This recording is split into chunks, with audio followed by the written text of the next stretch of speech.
La cybersécurité est un jeu incontournable des entreprises. Les impacts humains et financiers sont devenus trop importants pour être ignorés. C'est votre spécialité. Erwan Brouder, bonjour. Vous êtes directeur général d'Eva Group et vous conseillez aussi les entreprises dans la performance de leur système informatique. Et Jean-Marc, notre invité, a dernièrement lancé un label de cyber rating. Cybersécurité, bonjour. C'est à la fois le thème à la mode, mais c'est aussi une réponse à un besoin qui devient colossal, non ? Oui, tout à fait. On voit que les entreprises se digitalisent. Avec la crise, elles ont accéléré cette digitalisation. Oui. Et sans cybersécurité, on peut craindre en fait des baisses de performance.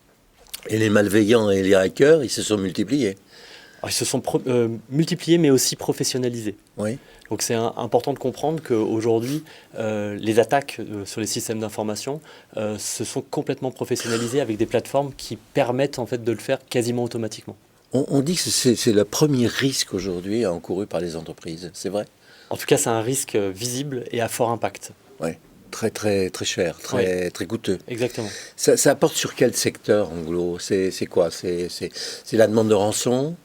Alors, c'est le détraquage d'un système, c'est le vol de données. Alors, la rançon, en fait, finalement, c'est quelque chose qui est également très visible. C'est ce qu'on pourrait appeler un cyberbraquage. C'est le plus connu. C'est le plus connu, c'est le cyberbraquage. Ouais. Et là où on a des champs d'action, c'est à la fois sur la sécurisation. En gros, on bloque le système et on vous dit, vous nous payez tant et pour qu'on puisse le remettre en place. Ouais. C'est pour ça que j'appelle ça finalement un cyberbraquage. Oui.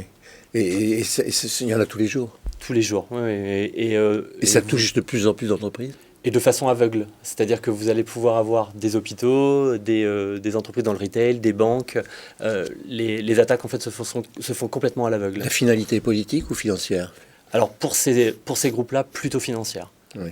La finalité politique, elle sera plutôt sur du vol de données, mais qui est quand même beaucoup moins visible pour tout un chacun. Alors, vous ne faites pas que de la cybersécurité, hein. Même si le marché est en forte croissance, vous faites aussi de la mesure de performance des systèmes d'information. Oui, tout à fait. Donc on accompagne des entreprises dans leur transformation digitale. On sait qu'aujourd'hui, c'est un des gros leviers de croissance. Les économistes parlent même d'un nouvel âge d'or grâce à la digitalisation de leur process. On dit qu'ils sont en train de faire en un an ce qu'ils avaient prévu de faire en 10 ans, quoi. Oui, tout à fait. L'accélération est à ce point-là. Il y a une vraie accélération du fait du travail à distance notamment. Comment on fait pour gérer une accélération comme ça ?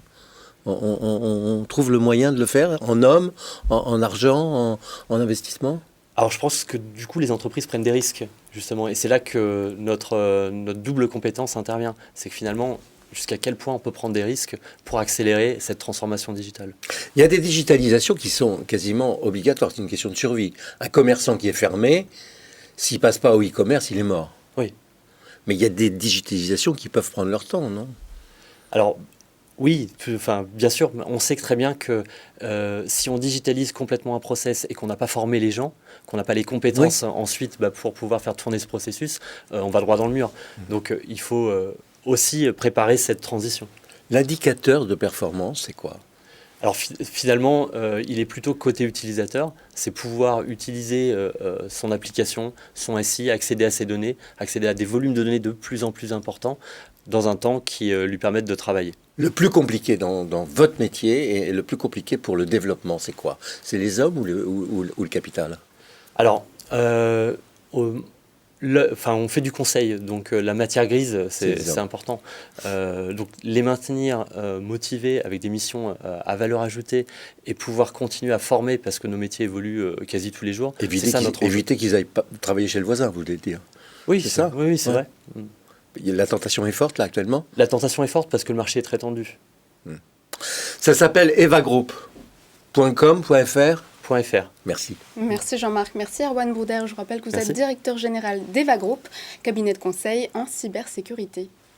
C'est la fin de cette émission. Merci de nous avoir suivis. On se retrouve demain avec d'autres entrepreneurs. Et d'ici là, je vous souhaite une excellente journée sur Bismart.